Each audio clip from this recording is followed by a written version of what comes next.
ओ करदा भला सदा, ओ करदा भला अपने लोकां दे नाल, ओ करदा भला अपने लोकां दे नाल, ओदा वखरा अंदाज सदा। यहोवा मेरा बादशाह, ओ करदा भला सदा। खुदा बाप तेरी भलाई के लिए तेरा शुक्र करते हैं। इन वचनों को सुनने से यह आशीषित और कभी भी सेम न रहे, प्रभु यीशु मसीह के पवित्र नाम में, आमीन आमीन आमीन।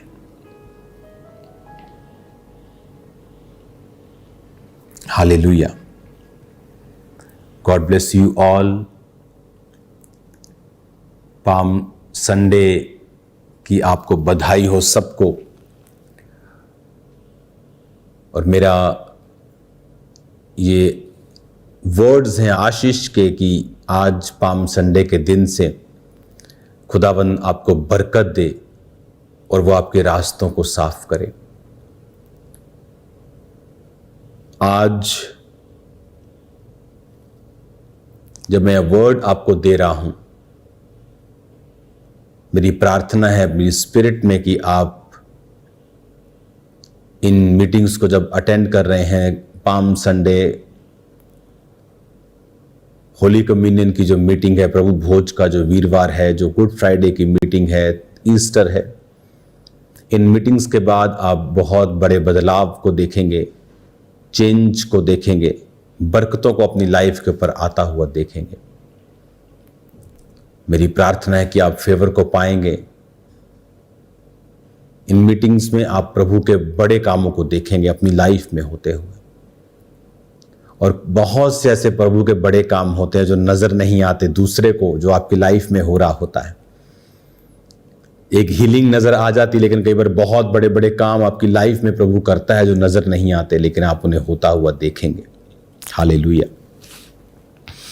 आज जब हम इस वचन को पढ़ रहे हैं, पाम संडे के वर्ड को, मरकुस 11 उसका 1 आयत, यरूशलेम के निकट जैतून पहाड़ पर बैतफगे और बैतनिया के पास जब वो आए, उन्होंने चेलों को दो कहकर भेजा, सामने के गांव में जाओ, वहां पहुंचकर एक गधी का बच्चा जिस पर कोई नहीं चढ़ा बंधा हुआ तुम्हें मिलेगा। बाइबल कहती वो लादू के बच्चे पे आया, गधी के बच्चे पर आया। जब राजा लोग घोड़े पर आते थे तो युद्ध की घोषणा करते थे। जब कोई गधी पे आता था, गधे पे आता था, तो उसका मतलब शांति होता था। हम लोग कई बार मजाक में बोलते तू गधा है क्या, और हमें यह नहीं मालूम कि गधा कोई मूर्ख जानवर नहीं है। गधा मूर्ख नहीं है। जिस पांडा को आप पिक्चर्स में हीरो बनता हुआ देखते हो, वो डम मूर्ख जानवरों में आता है, गधा मूर्ख जानवरों में नहीं आता। गधी का जो दूध है वो सबसे महंगा बिकता है अगर आप स्टडी करेंगे तो। हालेलुया। लेकिन ये बड़ा अब्यूज किया हुआ जानवर लगता है, लेकिन ऐसा है नहीं है। बाइबल कहती जब राजा लोग गधी पे आते थे तो इसका मतलब होता था कि ये शांति का लड़ने के लिए नहीं आए। तो परमेश्वर ने गधी के बच्चे को ही क्यों चुना? क्योंकि वो कह रहा था कि तुम जो राजा समझ रहे हो मुझे, क्योंकि वचन कहता है फरीसी इस बात से चिंतित थे कि सारा जगत इसके पीछे हो गया है। जबकि प्रभु को वोट्स लेने से कोई मतलब नहीं था, उसको इस दुनिया का सरकार बदले उसे कोई मतलब नहीं था। बाइबल कहती जब बड़े बड़े मिरेकल्स प्रभु ने किए और बड़े बड़े जब खाना परमेश्वर खिलाते थे हजारों लोगों को 5 रोटियों 2 मछलियों से, 2 बार ऐसा किया, एक बार 5000 को खिलाया, एक बार 4000 को खिलाया, तो वचन कहता है कि उसे राजा बनाने के लिए लोग पकड़ना चाहते थे। जब यीशु मसीह को मालूम होता था कि ये मुझे राजा बनाने के लिए पकड़ना चाहते हैं, क्योंकि उन्हें लगता था कि ये ऐसा जन है जो अपनी प्रजा को खाना दे सकता है, ये ऐसा जन है जो अपने प्रजा को चंगा कर सकता है, ये ऐसा जन है जो अपने प्रजा को खाने का इंतजाम कर सकता है, रोटी दे सकता है, ये अपने प्रजा को सुख दे सकता है, मुर्दे जिंदा कर सकता है। There is no one better than him as a king. हम इसे चाहते हैं कि ये राजा बने, लेकिन जब यीशु मसीह को मालूम होता था कि ये मुझे पॉलिटिकली यूज करना चाहते हैं, तो वचन कहता है कि वो वहां से निकल जाया करते थे और प्रार्थना में पहाड़ों पर चले जाया करते थे। क्योंकि यीशु मसीह का राज, वो कहता मेरा पृथ्वी का नहीं, मेरा स्वर्ग का राज्य है। मैं स्वर्ग के राज्य को पृथ्वी पर स्थापित करने आया हूं। छोटा करने की कोशिश कर रहे थे परमेश्वर को कि क्रिश्चियन लोग बढ़ जाएंगे, ये अपनी वोट बैंक चाहते हैं। परमेश्वर नहीं चाहता, परमेश्वर नहीं चाहता। बहुत लोग सोचते हैं कि इजराइल जो हमला करता है फिलिस्तीयों के ऊपर, लोग बच्चे वहां मरते हैं कि प्रभु की इच्छा है। प्रभु की इच्छा ये नहीं है, प्रभु की इच्छा ये नहीं है। वो नहीं चाहता कोई मरे, शैतान चाहता है। परमेश्वर का वचन कहता है अपने दुश्मनों को माफ करना, लो स्पिरिट रखना, दीन स्पिरिट रखना, नुकसान ना पहुंचाने वाली, कबूतर के समान बनना, सांप के समान बनना बचने के लिए, कबूतर के समान बनना हार्मलेस होने के लिए। हालेलुया। तो वचन कहता है कि जब यीशु मसीह आ रहे थे गधी के बच्चे पे, यानी वो शांति का समाचार देने के लिए आ रहे थे। आज आप देखें बहुत से अमीर लोगों के घरों में शांति नहीं, रिचेस्ट लोगों के घरों में शांति नहीं, परिवारों में इतनी उनके भसड़ मची है, खराब हुआ पड़ा सब कुछ। मैं आपको बता नहीं सकता क्या हालत हुई पड़ी है उन लोगों की जो लोगों के लिए आइडल्स हैं। लेकिन अगर आप उनके घरों में एक झलक मारेंगे तो आपके अपने घर आपको ज़्यादा अच्छे लगेंगे। इतना मुश्किल है उनके परिवारों को सरवाइव करना, अंदर इतनी फाइट्स हैं उनके कि वो सिर्फ दुनिया के सामने ही बस सेलिब्रिटी हैं। तो इसका मतलब क्या है? इसका मतलब यह है कि उनकी लाइफ में अगर जीसस नहीं है, पीस नहीं है। वो गधी के बच्चे पे आया कि वो कहता मैं शांति का समाचार देने के लिए आया हूं। तेरे परिवार में शांति नहीं, मैं तेरे परिवार में शांति को लेके आऊंगा। तेरे बिजनेस में सफलता नहीं, मैं तुझे सफलता दूंगा, मैं शांति दूंगा। हर चीज में तेरी जिंदगी में शांति होगी, मैं वो शांति तुझे दूंगा। मैं शांति का राजकुमार हूं। लेकिन आज जब हम डालियों से तो उसका स्वागत करते हैं, लेकिन हमारे हृदय उसका स्वागत करने के लिए तैयार नहीं है। अगर इनमें पाप है, व्यभिचार है, चोरियां हैं, चकारियां हैं, चलाकियां हैं, चुगलियां हैं, निंदाएं हैं, तो आपके हृदय में या तो शैतान रह सकता है या परमेश्वर रह सकता है। अगर आप अपने हृदय में परमेश्वर को एक्सेप्ट करना चाहते हैं तो अपने हृदय को खाली करें और उसे कहें प्रभु मेरे जीवन में आ, पाप रहित उसे करें। अपने आप को समर्पण करते हुए प्रार्थना में, फास्टिंग में एक धर्मी जीवन, क्रिश्चियन जीवन जीते हुए प्रभु को पुकारें। फिर देखिए वो आपकी लाइफ में क्या करता है। जब प्रभु यीशु मसीह उस घर में थे जहां दाखरस कम हो गया था, शादी वाले घर में, तो वहां बेइज्जती होनी थी, लेकिन जीसस वहां थे तो वहां इज्जत हुई। कहते वाह तूने अच्छा दाखरस अब तक रख छोड़ा था, वाह मजा आ गया। अगर वो अपना एफर्ट लगाते तो क्या करते? साथ वाले गांव में जाते, किसी शॉप में जाते, दुकान में जाते, 2-4 घंटे लगते, क्योंकि इमरजेंसी थी, अब कोई तैयारी तो थी नहीं, इतने में बारात चली जाती। बहुत से लोग दुखी हो जाते, निराश हो जाते कि अब लेट हो गए। मान लो आप खाना खा रहे हैं, आपने खाना खा लिया, आप खाना खा रहे, खाते खाते सब्जियां खत्म हो गई, थोड़ी सी एक सब्जी खत्म, 4 सब्जियां, उनमें से 3 सब्जियां ही खत्म हो गई। अब आप ये थोड़ी करेंगे चलो बाद में खाते, अब खा रहे हैं, आपको चल ले आया यार एक सब्जी से खाते हैं। जब आपने खा लिया तो बाद में बोले कि 3 सब्जियां और आगे, आप नहीं खा पाते। जब बाद में दाखरस आता तो क्या होता? वो लेट होता, क्योंकि इंसान का एफर्ट था। लेकिन वहां प्रभु ने एफर्ट किया और पानी के भरे हुए मटकों में दाखरस पैदा कर दिया।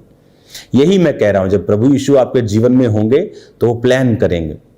मास्टर प्लानर है वो, मास्टर प्लान करेंगे वो आपकी लाइफ में। बड़े बड़े अच्छे अच्छे देशों में जाओ, प्लेन से आपको घर दिखेगा जैसे किसी ने प्लेन से उसको एग्जीक्यूट किया होता है कि पूरा परफेक्ट, एक एक घर, एक फिर लाइन, ये सीधी सीधी। और कई देश ऐसे आप ऊपर से देखेंगे, नीचे देखेंगे, आपको लगेगा कचरा पड़ा हुआ है। आप प्लेन से नीचे देखेंगे, आपको लगेगा कचरा पड़ा हुआ है, इतना खराब लगेगा आपको। लेकिन कई देश आपको, आप प्लेन से देखेंगे, ऐसा लगेगा किसी ने जैसे बड़ी सीधी लाइनें मारी हुई हैं। तो परमेश्वर प्लानर है, वो आपकी लाइफ को सीधा करेगा। आप नहीं कर सकते, ना तो बल से, ना शक्ति से, बल्कि उसकी आत्मा के द्वारा। लेकिन जब आप प्रभु को अपना जीवन देते हैं, आपकी लाइफ में वो होता है, आपको नहीं मालूम कहाँ कब किस चीज़ की। उस मैरिज में जानबूझ के तो उन्होंने दाखरस कम नहीं किया होगा, मे भी कुछ गलती हो गई, मिस कैलकुलेशन हो गई।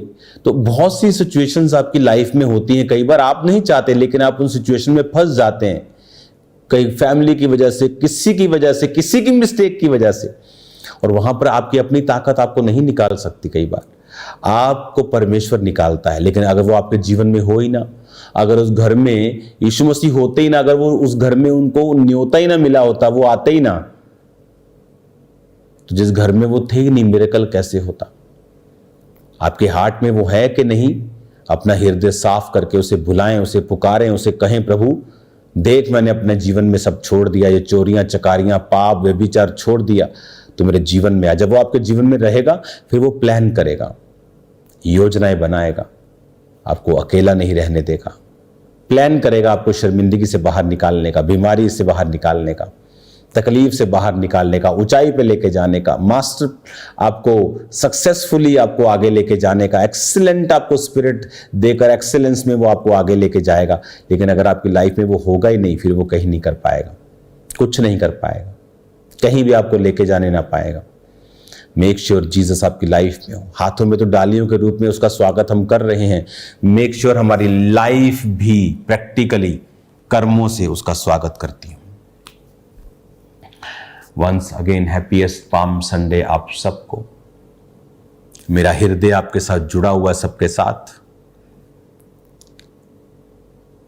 और मैं आपको बधाई देता हूं आज के बेस्ट दिन के लिए कि प्रभु ने हमें मौका दिया कि हम इकट्ठे हो सकें और प्रभु की महिमा कर सकें। प्रभु आपके संग हो, अपने हाथों को उठाओ, सब बीमारियां आपके शरीर को छोड़ जाएं और आप आशीषित हों। प्रभु आपको ब्लेस करे, वो आपकी हदों को बढ़ाए, सारे इंतजाम करे, बीमारियों को खत्म करे, शैतान आपके जीवन को छोड़ के जाए। आप ब्लेस हो यीशु के नाम में। आमीन, आमीन, आमीन। Thank you Lord. यहोवा मेरा बादशाह, ओ करदा भला सदा। यहोवा मेरा बादशाह, ओ करदा भला सदा।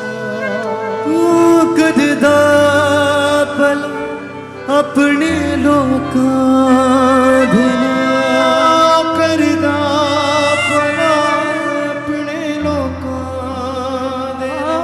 ओदा वखरा अंदाज सदा। यहोवा मेरा बादशाह, ओ करदा भला सदा। यहोवा मेरा बादशाह, ओ करदा भला सदा। यहोवा मेरा बादशाह, ओ करदा भला सदा। यहोवा मेरा बादशाह, ओ करदा भला सदा। यहोवा मेरा बादशाह, ओ करदा भला सदा। ओ करदा भला अपने लोकां दे नाल, ओ करदा भला